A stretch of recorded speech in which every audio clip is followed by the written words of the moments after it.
আরে বিন্দু মাসি যে কি খবর?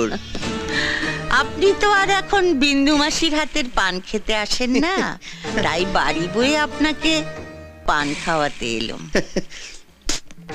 সম্পর্কটা এখানেই শেষ করে দিলেন সামন্ত মশাই?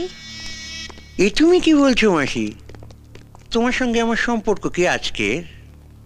আমি আগে যেমন তোমায় ভালোবাসতাম এখনো তেমনি ভালোবাসি। এর চেয়ে বেশি বলার আগে আপনার লোকদের সরে যেতে বলুন শান্ত মশাই। দেখলে তোমার সঙ্গে আমার সম্পর্কটা এখনো কেমন মধুর। গার্ডদের সামনে তুমি আমায় গালাগাল দিলে না। এবার দেব। আমি জীবনে অনেক হারামি দেখেছি, কিন্তু আপনার মতো এক পিসও দেখিনি।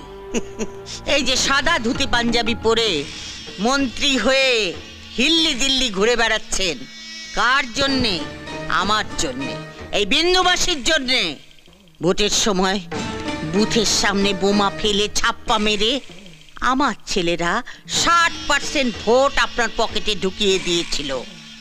তারপর আপনি জিতেছিলেন, তারপর আপনি মন্ত্রী হয়েছেন। আমি কি সে কথা একবারও অস্বীকার করেছি মাসি? চুপ হারামজাদা, আগে আমাকে শেষ করতে দে। আমাকে কথা দিও টিকিটটা বাবলু কোলেকে পাইয়ে দিলি। বাবলু আর বড় কাছে মই লাগিয়েছিল।